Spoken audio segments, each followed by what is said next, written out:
Good morning दोस्तों, कैसे हो। आशा करता हूं कि आप लोग ठीक होंगे। आपके अपने टीआर एजुकेशन पॉइंट में आप लोगों का स्वागत है। मैं उम्मीद करता हूं जो इससे पीछे वाली क्लास हम लोगों ने पढ़े थे आप लोगों को अच्छी तरह से समझ में आ गया होगा और याद भी हो गया होगा। हम लोगों ने पिछले क्लास में 6 मौलिक अधिकार हैं, 3 पढ़ लिए थे, आगे के आज पढ़ेंगे। मैं उम्मीद कर रहा हूँ कि आपको अच्छी तरह से समझ में आ रहा होगा। चलो देखते हैं आगे। समता का अधिकार, स्वतंत्रता का अधिकार, शोषण के विरुद्ध अधिकार हम लोगों ने ऑलरेडी पढ़ रखा है 14 से लेकर 24 तक। अब आगे पढ़ते हैं। हाँ, जो लोग पिछले वीडियो नहीं देखे हैं प्लीज़ उसको देख लेना, आपको बहुत ही आसानी से समझ में आ जाएगा और यह वीडियो भी आसानी से समझ में आ जाएगी। अगर आप पिछले वीडियो देख लेते हैं तो आसानी से समझ में आ जाएगा। चलो देखते हैं। धार्मिक स्वतंत्रता, स्वतंत्रता है क्या यह चीज? भारत के जो नागरिक हैं, पहले तो इसको समझ लो, धार्मिक स्वतंत्रता है क्या। भारत के जो नागरिक हैं वह स्वतंत्र हैं अपने धर्म को लेकर। वो अपना धर्म कुछ भी अपना सकते हैं, मान सकते हैं, उनको कोई भी रोक टोक नहीं है संविधान के अनुसार। हम लोगों ने प्रस्तावना में पढ़ा था कि भारत एक धर्मनिरपेक्ष राष्ट्र है। धर्मनिरपेक्ष राष्ट्र का मतलब है कि भारत का कोई भी धर्म नहीं है, धर्म है व्यक्ति का धर्म है, हमारे राष्ट्र का धर्म नहीं है, व्यक्ति का धर्म है और हर व्यक्ति स्वतंत्र है। वही बात यहाँ पर कही गई है, धार्मिक स्वतंत्रता हर नागरिक को संविधान के अंदर दिया गया है। इसका उल्लेख हमारे को देखने को मिलता है संविधान के अंदर 25 से लेकर 28 के बीच में। धार्मिक स्वतंत्रता 25 से 28 के बीच में उल्लेख मिलता है अनुच्छेद में। चलो इसको अभी हम लोग समझते हैं और याद भी करते हैं। 25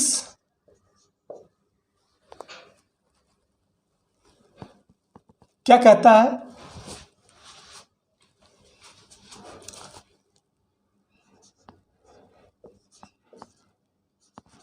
धर्म को मानने, आचरण करने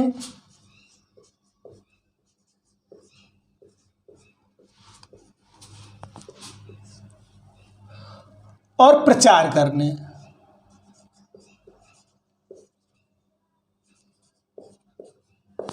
तीन चीजें कहता है 25 अनुच्छेद।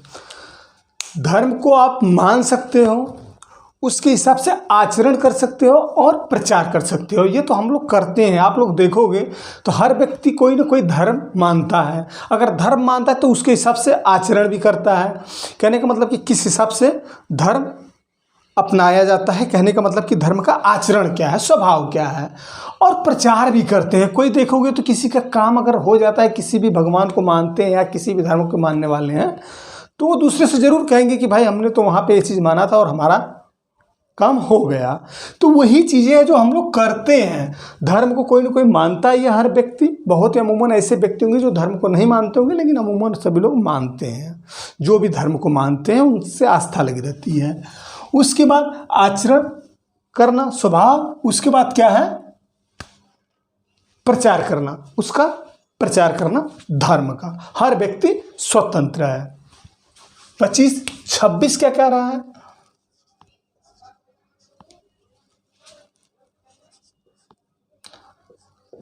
धार्मिक प्रबंधक, प्रबंधन। धार्मिक प्रबंधन 26 कहता है। अच्छा, प्रबंधन क्या है भाई? धर्म को जब हम लोग मानते हैं तो उसका प्रबंधन, वो किस तरह से उसका हम लोग करते हैं, प्रबंधन यानी व्यवस्था करना।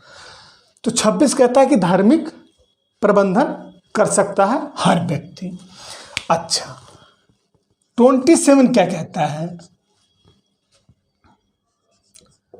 धार्मिक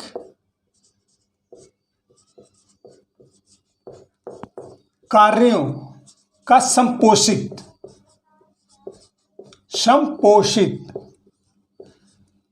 धार्मिक कार्यों का संपोषित मीन्स धन अर्जित करना। कहने का मतलब कि धन आप ले सकते हो। कहने का मतलब कि आप देखोगे छोटे छोटे जो गांव में चलते हैं, लोग चंदा लेते हैं पूजा पाठ कराने के लिए, तो वही चीज़ है। अब बड़े बड़े लोग क्या करते हैं, चेक द्वारा पैसे अर्जित करते हैं, बड़े बड़े मंदिर बनते हैं, तो उसके लिए भी वो स्वतंत्र हैं। तो संपोषित से है धन अर्जित कर सकते हैं धर्म के नाम पर। 3 चीज़ हमने देखा। आप धर्म को मान सकते हो, आचरण कर सकते हो। उसके बाद हमने देखा धार्मिक प्रबंधक, यानी कि कहने का मतलब कि वो किस तरह से पूजा पाठ के लिए सामग्री चाहिए, प्रबंधन होना चाहिए, तो उसके लिए भाई पैसे भी तो चाहिए। फिर थर्ड में आ गया कि पैसे संपोषित करना, धन अर्जित करना। 28 कहता है धार्मिक शिक्षा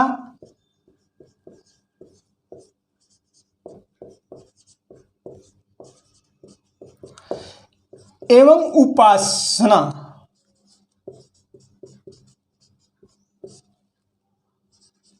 में उपस्थित होना। देखो वही चीजें जो हम लोग करते हैं अपने जीवन में। 28 बोल रहा है कि धार्मिक शिक्षा हर व्यक्ति ले सकता है, ग्रहण कर सकता है।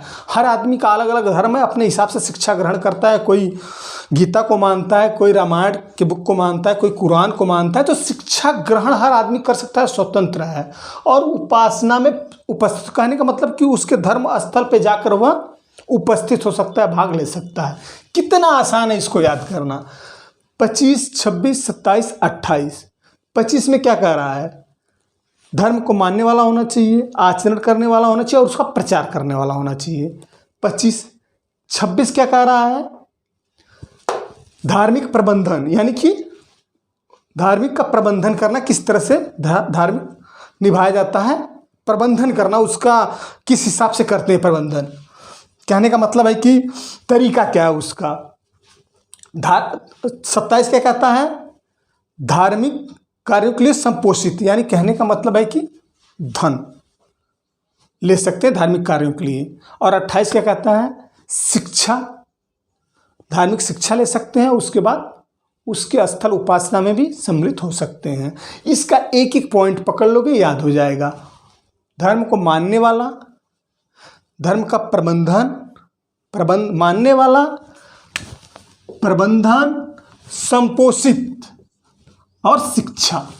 आसानी से याद, फर्स्ट में मानने वाला होना चाहिए, फिर प्रबंधन है, फिर संपोषित है, फिर शिक्षा।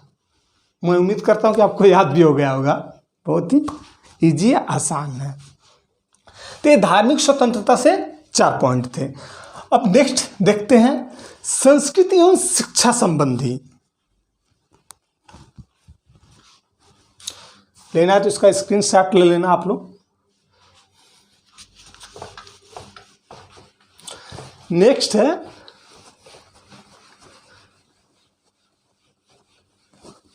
संस्कृति एवं शिक्षा संबंधी, धार्मिक स्वतंत्रता हो गया। अच्छा, संस्कृति एवं शिक्षा संबंधी, इसका जिक्र किया गया है 29 और 30 में। अनुच्छेद 29 और 30 में। अच्छा, यह भारत के सभी नागरिकों के लिए नहीं है, अल्पसंख्यकों के लिए यह अधिकार है।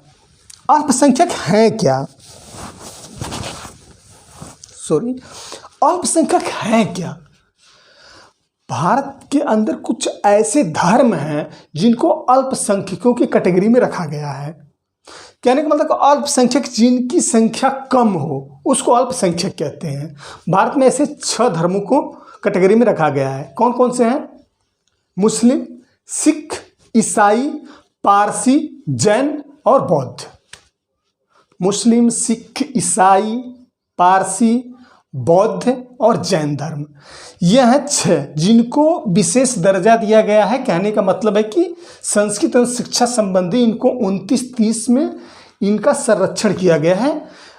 वो पॉइंट हम लोग देखेंगे 29-30 में। अगर सही मायने में अगर देखा जाए तो क्या जो मुस्लिम हैं, क्या अभी क्या उनकी जनसंख्या कमी है? क्या सिख है जनसंख्या कमी है?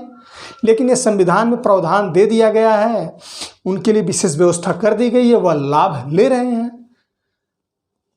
आज के दौर में देखा जाए तो अच्छे खासी जनसंख्या मुस्लिमों को भी हो गई है और सिख भी हो गई है। अच्छा, इसको कैटेगरी वाइज केंद्र के हिसाब से देख के इसको कैटेगरी में डाल दिए हैं। अच्छा, कानून जब कोई बनता है तो वह राज्य के लेवल पर भी बनता है और केंद्र के लेवल पर भी बनता है। क्या अगर जम्मू कश्मीर की बात की जाए तो क्या वहाँ हिंदू बहुत ज़्यादा हैं? वहाँ तो हिंदू बहुत नाम के हैं, नाम मात्र के हिंदू हैं वहाँ पर। तो क्या उनको नहीं ये अधिकार है? उनको भी तो मिलना चाहिए। अगर देखा जाए तो जम्मू कश्मीर में अल्पसंख्यक के आधार पे वो आ जाते हैं, कम होते हैं, मुस्लिम वहाँ बहुत हैं। लेकिन खैर छोड़ो, ये गवर्नमेंट की चीज़ें हैं, कहने का मतलब कि वो जैसा प्रावधान बना रखे हैं उस हिसाब से चल रहा है। ये तो हम लोग थोड़ा जानने के लिए डिस्कस कर लिए। तो 29-30 में अल्पसंख्यकों के लिए संस्कृत और शिक्षा का प्रावधान है। कैसे है, चलो देखते हैं। अगर उनका संरक्षण किया जाएगा तो उनकी संस्कृति भी बची रहेगी और शिक्षा दिया जाएगा तो क्या है कि आगे आने का उनको मौका मिलेगा। यही चीज़ है। तो 29 क्या कहता है ये देखते हैं। 29 कहता है अल्पसंख्यकों के हितों के लिए संरक्षण।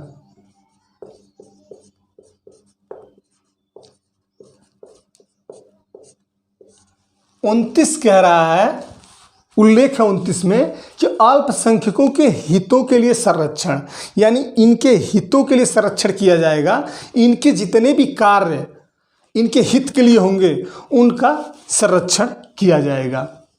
ठीक है, जो उनको हमेशा विकास कर सके, जितने भी कार्य होंगे उनका क्या है कि संरक्षण किया जाएगा, उनके हितों का।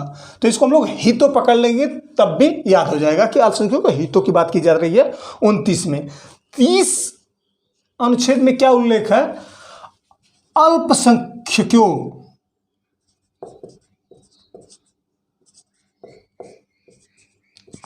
के शिक्षा के लिए संरक्षण।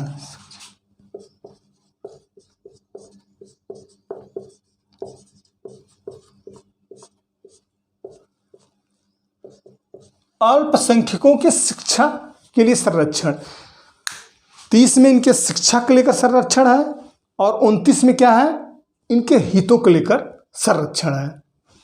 आसानी से याद कर सकते हो। यहाँ से शिक्षा पॉइंट, 30 में शिक्षा की बात हो रही है, 29 में हितों की बात हो रही है। अगर हितों देख लेते हो, याद माइंड में बैठा लेते हो, 29 में हितों की बात की जा रही है और 30 में शिक्षा की बात की जा रही है, तब भी आपको याद हो जाएगा। यहाँ से क्वेश्चन बनते हैं कि अल्पसंख्यकों को शिक्षा का प्रावधान किस अनुच्छेद में है, या तो अल्पसंख्यकों को हितों का प्रावधान किस अनुच्छेद। इस टाइप का क्वेश्चन आते हैं जब सुमेल करने के लिए देखते हैं, या तो ऐसे भी पूछता है। तो बहुत आसानी से आप इसको याद कर सकते हो, याद हो भी गया होगा।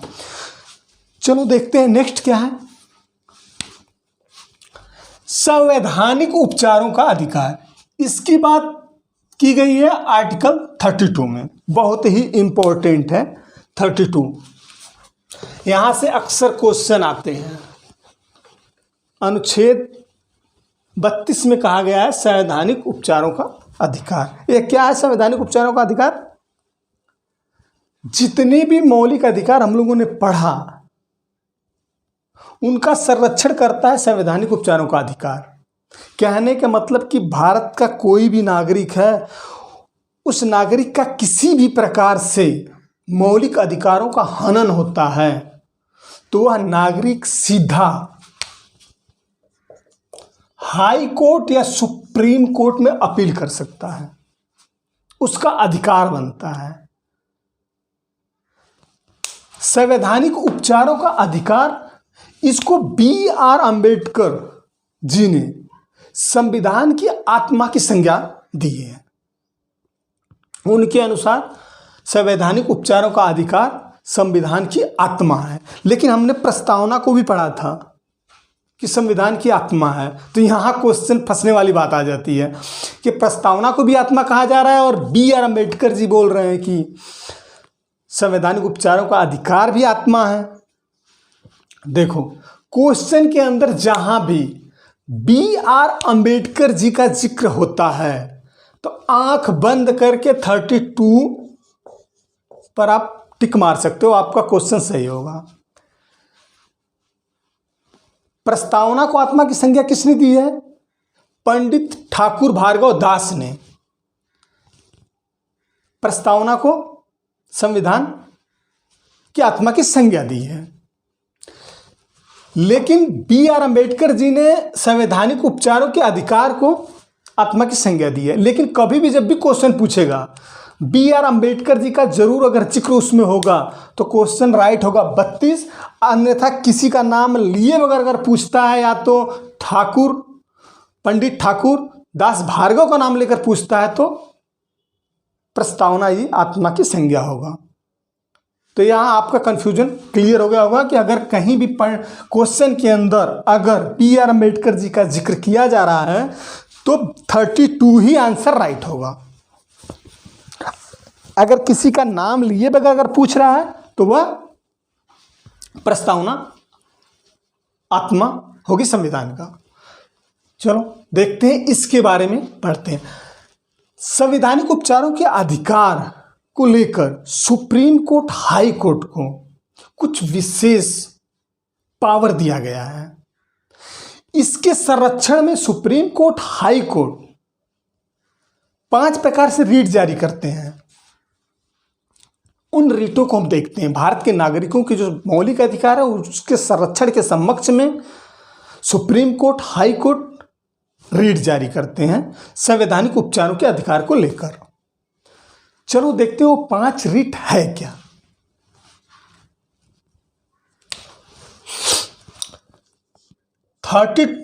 अनुच्छेद में सुप्रीम कोर्ट रीट जारी करता है और 226 अनुच्छेद में हाई कोर्ट रीट जारी करता है।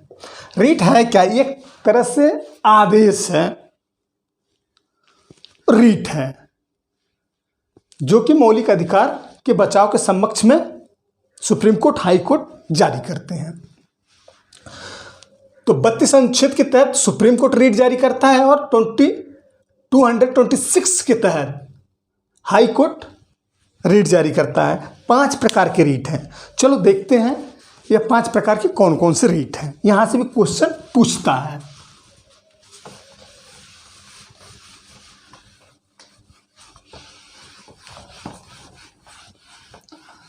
मेरा मकसद है कि आप लोगों को याद हो जाए। अगर आप आराम से पढ़ रहे हो, अगर थोड़ा सा भी दिमाग लगाओगे तो यहीं पे आपको याद हो जाएगा, देखते देखते याद हो जाएगा। पहला रीट है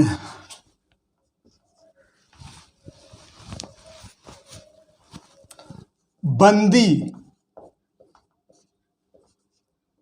प्रत्यक्षीकरण।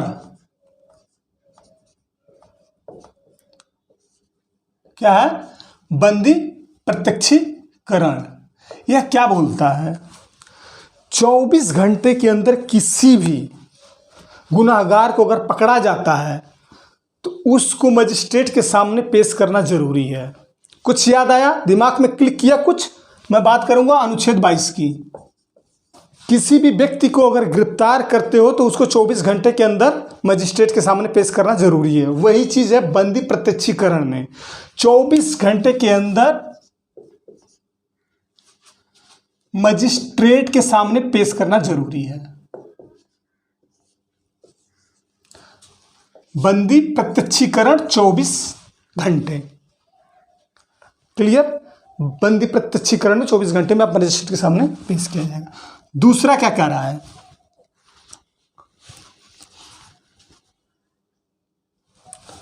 दूसरा कह रहा है परमादेश।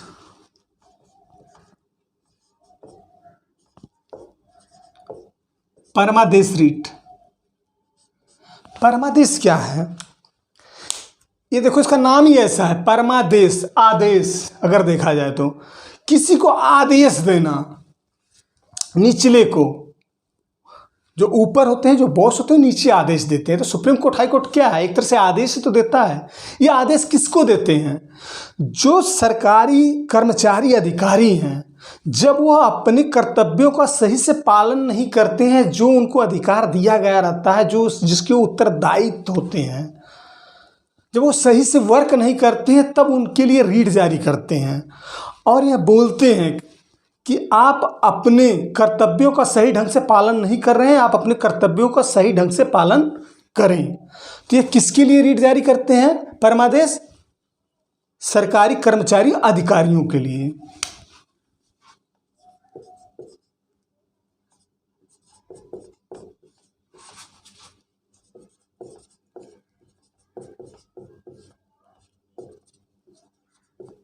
सरकारी कर्मचारी अधिकारी के लिए अपने जब कर्तव्यों का सही ढंग से वह पालन नहीं करते हैं, उसके लिए जिसके उत्तरदायित्व रहते हैं। ठीक है, तीसरा देखते हैं क्या है? प्रतिषेध। प्रतिषेध यह ऊपरी अदालत निचली अदालत को रीट जारी करता है। क्या बोलता है कि ऐसे कोई वर्क जब करता है निचली अदालत, तो ऊपरी अदालत जब रीट जारी करता है, जैसे सुप्रीम कोर्ट हाई कोर्ट को रीट जारी करेगा और कहेगा कि यह आपके अधिकार क्षेत्र से बाहर है, आप इसको मेरे पास भेज दो। यानी सुप्रीम कोर्ट हाई कोर्ट को रीट जारी करता है और बोलता है कि आपके अधिकार क्षेत्र से बाहर है, वह मेरे पास भेज दो।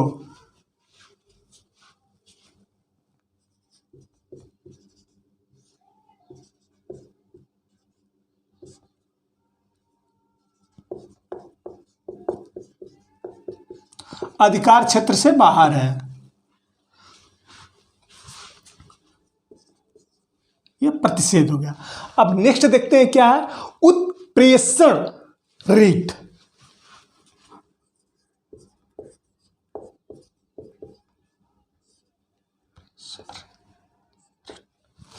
यह भी वही चीज कहता है, लेकिन इसमें थोड़ा सा चेंज है। चेंज क्या है?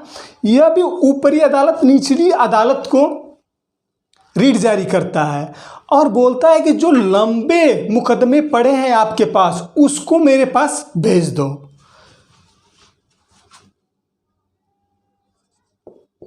लंबित मुकदमे को अपने पास मंगाना। ये देखोगे तो तकरीबन सेम है। प्रतिषेध उत्प्रेषण क्या सेम है? इसमें बोल रहा है कि आपके अधिकार क्षेत्र से बाहर है, वह मेरे पास भेज दो। ऊपरी अदालत निचली अदालत को बोल रहा है। उत्प्रेषण क्या बोल रहा है कि ये बोल रहा है कि जो लंबित आपके पास मुकदमे पड़े हैं, उसको मेरे पास भेज दो। थोड़ा सा चेंजमेंट है। अगर यहाँ पे देखोगे तो यहाँ पे क्या बोल रहा है कि आपके क्षेत्र से बाहर, आप उस पर वर्क नहीं कर सकते, आपके पास जो लंबित मुकदमे हैं उसको मेरे पास भेज दो। तो ये तो आसान है, बिल्कुल याद कर सकते हो, इसमें कुछ नहीं है। परमादेश आदेश से अगर लोगे कि यानी सरकारी अधिकारी को आदेश दिया जा रहा है कि वह सही से अपना उत्तरदायित्व तो कार्य नहीं कर रहा है जिसके लिए वह है, उसके लिए रीट जारी हो रहा है। और फर्स्ट बंदी प्रत्यक्षीकरण में तो 24 ही याद कर लोगे तब भी आपको याद हो जाएगा, बिल्कुल आसान है। पांचवा है अधिकार पृच्छा लेख। अधिकार पृच्छा लेख। अधिकार पृच्छा लेख है।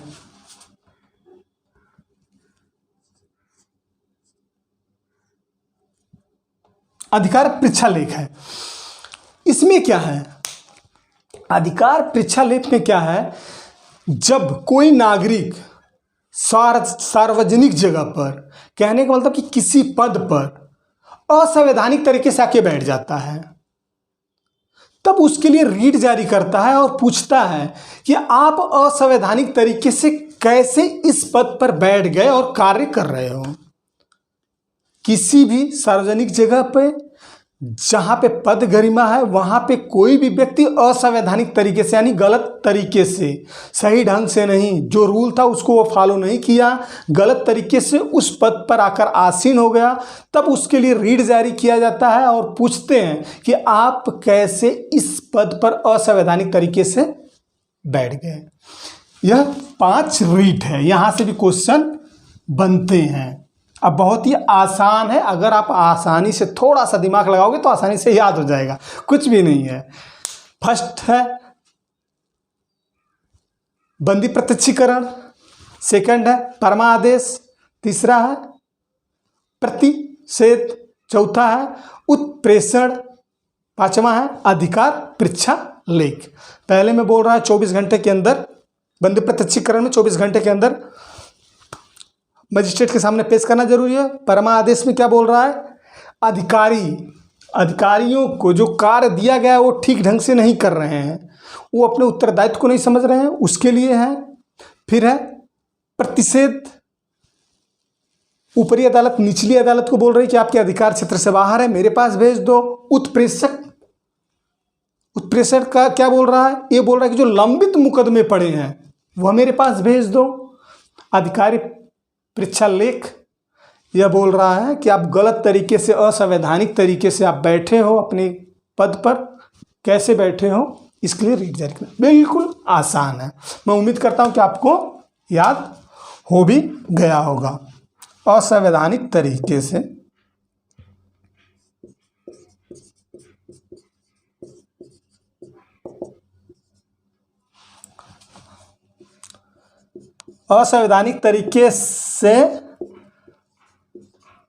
पद पर बने रहना, पद पे बने रहना या तो पद ग्रहण कर लेना,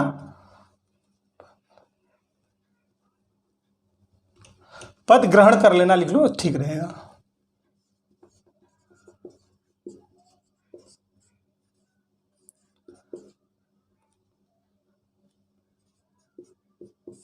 आप अपने हिसाब से लिखा करो, मैं अपने हिसाब से लिखता हूं, लेकिन चीजें आपको याद, अगर समझ में अगर आपको आ रही है तो आपका एग्जाम आसानी से निकल जाएगा, कोई दिक्कत नहीं है। मैं इतने डिटेल से इसलिए पढ़ा रहा हूं कि आपको समस्या ही ना हो। चलो आगे देखते हैं।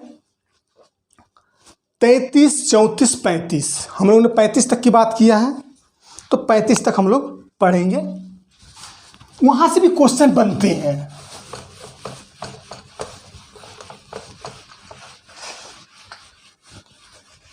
33, 34, 35 बच गया, इसको थोड़ा सा देख लेते हैं। यहाँ से भी क्वेश्चन कभी कभी बनते हैं, बहुत ज़्यादा तो इंपॉर्टेंट नहीं है, लेकिन बनते हैं यहाँ से भी क्वेश्चन। 33, 34, 35 में जो है ना, हमारी जो संसद है उनको अधिकार है कि उनमें कुछ मौलिक अधिकार को वह कम कर सकते हैं या उसको बढ़ा सकते हैं, तो वो संसद के अधीन मौलिक अधिकार आते हैं, उसके अंदर वो कुछ चेंजमेंट कर सकते हैं, उनको पावर दी गई है, जो भारत कि संसदीय व्यवस्था है। चलो देखते हैं 33 में क्या कहता है। अनुच्छेद 33,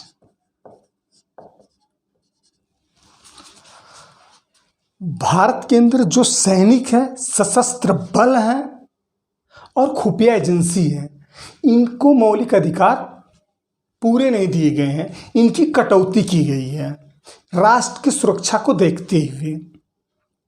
अब खुफिया एजेंसी है, अगर वो पूरे स्वतंत्रता का अधिकार उनको मिल जाएगा तो कहीं भी कुछ करना शुरू कर देंगे, कहीं संगठन बनाना, जैसे पुलिस हुई, सशस्त्र बल हुआ या तो सेना हुई, तो कैसे वर्क होगा, राष्ट्र के लिए ठीक नहीं है। तो उनका कुछ मौलिक अधिकार हटा दिया गया है। किसका? 33 में बात किया गया है सेना, सशस्त्र बल,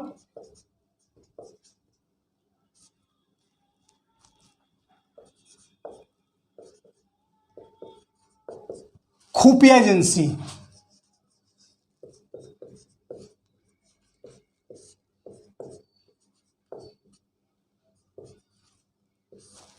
यह अनुच्छेद 33 में कहा गया है और ये निर्धारित कौन करता है? भारत की जो संसद है, उन्होंने इनके कुछ अधिकार कम कर दिए हैं। अनुच्छेद 34,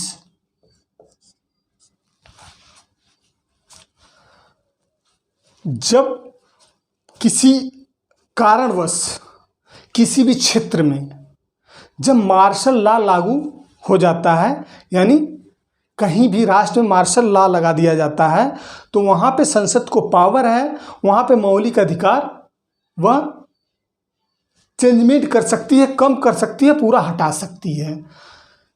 तो यह बात की गई है 34 में। अच्छा, मार्शल लॉ पूरे देश में नहीं लगाया जा सकता, किसी भी कारणवश कहीं क्षेत्र में सीमित रूप से लगाया जाता है। अब मार्शल लॉ का मतलब क्या है, वहाँ पे सेना व्यवस्था को देखती है, सेना के हाथों में वहाँ पे चली जाती है वहाँ की व्यवस्था, उसको मार्शल लॉ बोलते हैं। तो 34 में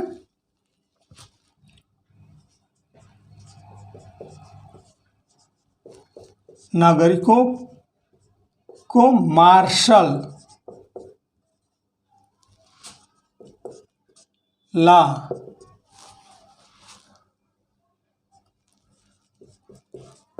लगने के वजह से मौलिक अधिकार में कटौती।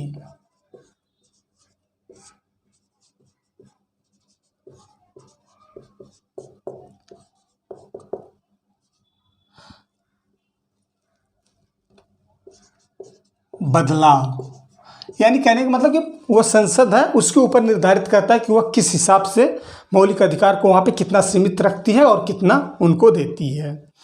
अनुच्छेद 35 बहुत ही आसान है, आप थोड़ा सा भी दिमाग लगाओगे याद हो जाएगा। फर्स्ट में सेना, सशस्त्र बल, खुफिया एजेंसी, 33 में। 34 में क्या बोल रहा है, किसी भी क्षेत्र में मार्शल लॉ अगर लागू है तो वहाँ पे मौलिक अधिकार को सीमित किया जा सकता है। और 35 क्या बोलता है कि संसद को पावर है, वह मौलिक अधिकार में चेंजमेंट कर सकती है, उसको बदल सकती है, उसका विस्तार कर सकती है, उसको सीमित कर सकती है। अनुच्छेद 35 में संसद को पूर्ण रूप से पावर है। अनुच्छेद 35 में संसद को पूर्ण रूप से पावर है, मौलिक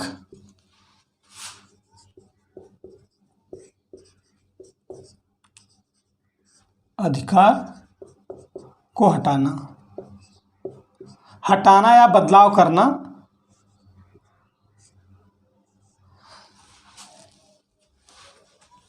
संसद चेंजमेंट कर सकती है। अच्छा, एक बात और आती है, अनुच्छेद 352 में राष्ट्रीय आपातकाल लगता है, तो क्या उस समय भी क्या पूरे मौलिक अधिकार हटाया जा सकता है क्या? 352 अनुच्छेद बोलता है कि अगर आंतरिक अशांति के कारण या युद्ध का माहौल बन जाता है, उसके वजह से गवर्नमेंट क्या करती है कि राष्ट्रीय आपातकाल लगा देती है। इसका जिक्र अनुच्छेद 352 में किया गया है राष्ट्रीय आपातकाल का। 1975 में इंदिरा गांधी ने लगाया था, इसी के माध्यम से लगाया था और आंतरिक अशांति का हवाला दिया था। अब फिर जब 44वां संविधान संशोधन हुआ था, मैं पीछे जिक्र किया था, उसमें चेंजमेंट करके क्या कर दिया गया, आंतरिक अशांति लेकिन अस्त्र शस्त्र के साथ होगा तब। पहले ऐसा कुछ नहीं लिखित था, पहले सिर्फ लिखा था कि अगर आंतरिक अशांति होती है तो राष्ट्रीय आपातकाल लगा दिया जाएगा, इमरजेंसी लगा दिया जाएगा। लेकिन उसका कुछ दुष्प्रभाव देखने को मिला, तो उसमें चेंजमेंट कर दिया गया, बदलाव कर दिया गया कि अगर आंतरिक अशांति होती है, अगर अस्त्र शस्त्र के साथ होता है, तब यह इमरजेंसी लगाई जाएगी। अच्छा, जब इमरजेंसी लगाई जाती है तो उस समय क्या मौलिक अधिकार खत्म हो जाते हैं कि रहते हैं? यहाँ से प्रश्न बनते हैं। गवर्नमेंट चाहेगी, संसद चाहेगी, इमरजेंसी लगा के आपके सारे मौलिक अधिकार खत्म कर सकती है। गवर्नमेंट को इतनी पावर है, लेकिन दो मौलिक अधिकार ऐसे हैं जो नहीं खत्म होते हैं। वो मौलिक अधिकार रहेंगे, इमरजेंसी लगेगी तब भी, राष्ट्रीय आपातकाल होगा तब भी लगेगी, रहेगा। वो है कौन कौन से, चलो देख लेते हैं, थोड़ा सा इसको भी पढ़ लेते हैं, यहाँ से क्वेश्चन आता है। अनुच्छेद 20 और अनुच्छेद 21, थोड़ा सा मिटा देता हूं, आप लोगों को लिखने में आसानी होगी।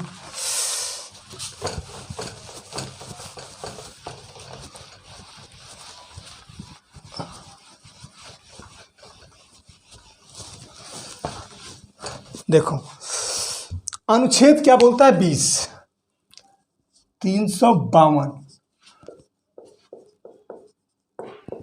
राष्ट्रीय आपातकाल।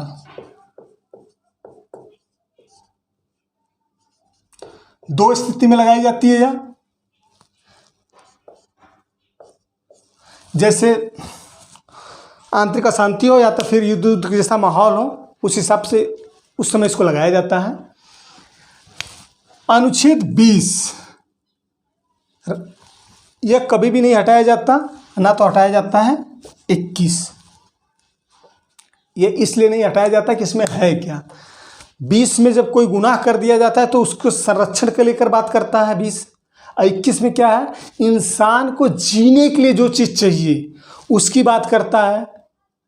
तो यह याद रखना, इमरजेंसी के दौरान भी, राष्ट्रीय आपातकाल के दौरान भी 20 और 21 अनुच्छेद नहीं हटाया जाता, इसको गवर्नमेंट नहीं हटा सकती।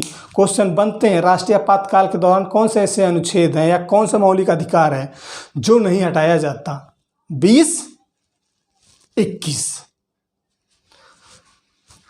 एक और मैं बात करूंगा, कुछ ऐसे मौलिक अधिकार हैं जो भारत के नागरिकों को तो दिए गए हैं, साथ में विदेशी नागरिकों को भी दिए गए हैं, यहां से भी क्वेश्चन बनते हैं।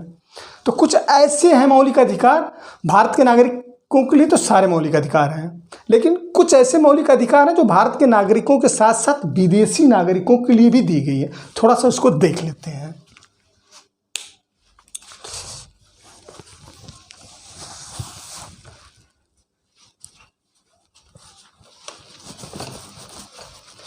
तो मैं उम्मीद करता हूं कि आपको ये याद भी हो गए होंगे।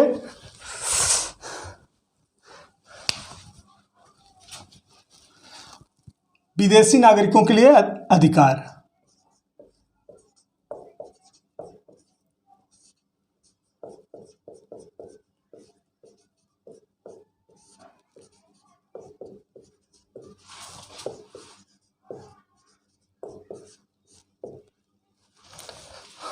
अनुच्छेद 14, अनुच्छेद 20, अनुच्छेद 21, अनुच्छेद 21A, अनुच्छेद 23, फिर 23 से लेकर 28 तक, 23, 24, 25, 26, 27, 28। अब देखो इसमें 24 में क्या हम लोगों ने पढ़ा था, विधि के समान समानता। 20 में क्या पढ़ा था, अगर कोई अपराध कर दिया है तो उसके संरक्षण के लिए 3 बातें कही गई है, पीछे मैंने पढ़ाया था। 21 क्या बोल रहा है, आदमी को जीने का अधिकार होना चाहिए। 21 अल्फा में शिक्षा की बात की गई है।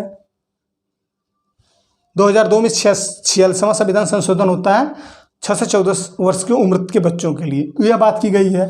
23 में किसका बात किया गया है, याद करो। 23 किस में जिक्र किया गया है, शोषण के विरुद्ध अधिकार 23-24, यानी शोषण किसी का नहीं होना चाहिए। 23-24 में बात की गई है। 28, 25 से लेकर 28 किसकी बात की गई है,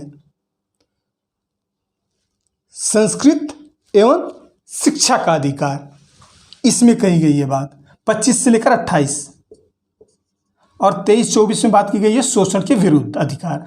तो ये याद रखना कि 23 से लेकर 28 तक, 23 से लेकर 28 तक विदेशी नागरिकों के लिए अधिकार है, और प्लस से 14, 20, 21, 21 यह तो समानता के अधिकार में है, यह दोनों स्वतंत्रता के अधिकार में है। 20, 21, 21 से तो 1 पॉइंट समानता के अधिकार से, स्वतंत्रता के अधिकार से 3 पॉइंट, 20, 21, 21 अल्फा, फिर 23 से लेकर 28 तक इसको याद करना 23 इसको तो सीधा उधर से याद कर लेना। मेरे कहने का मतलब है कि शोषण के विरुद्ध अधिकार 23-24, संस्कृत और शिक्षा का अधिकार 25 से लेकर 28। तो 2 पॉइंट उधर से याद हो गए। उसके बाद ये 3 ऐसे याद हो जाएंगे। बहुत ही आसान है, याद कर सकते हो। यहाँ से भी क्वेश्चन बनते हैं। चलो दोस्तों, मेरे को उम्मीद है कि आप लोगों को समझ में आ गया होगा अच्छी तरह से, और आप लोग अच्छी तरह से पढ़ाई करें, अच्छी तरह से समझें और आप अपने मकसद में कामयाब हो। मेरी कोशिश है आपको अच्छी तरह से समझा देना है, याद हो जाए आप लोगों को। 1-2 बार वीडियो देख लेंगे, आपको अच्छी तरह से याद हो जाएगा। मैं आपका एक भी पॉइंट कोशिश करता हूँ कि ना छूटे, कि आपके एग्जाम हॉल में आपसे एक भी क्वेश्चन बच के नहीं जाना चाहिए, आप कामयाब बने। चलो अगले क्लास में फिर मिलते हैं कुछ अलग टॉपिक लेके, इसी से संबंधित नागरिक शास्त्र से। चलो, वीडियो अच्छी लग रही हो दोस्तों, मेरा पढ़ाने का तरीका ठीक है तो लाइक करें, कमेंट करें, सब्सक्राइब करें। अगले क्लास में फिर मिलते हैं। नमस्कार, धन्यवाद।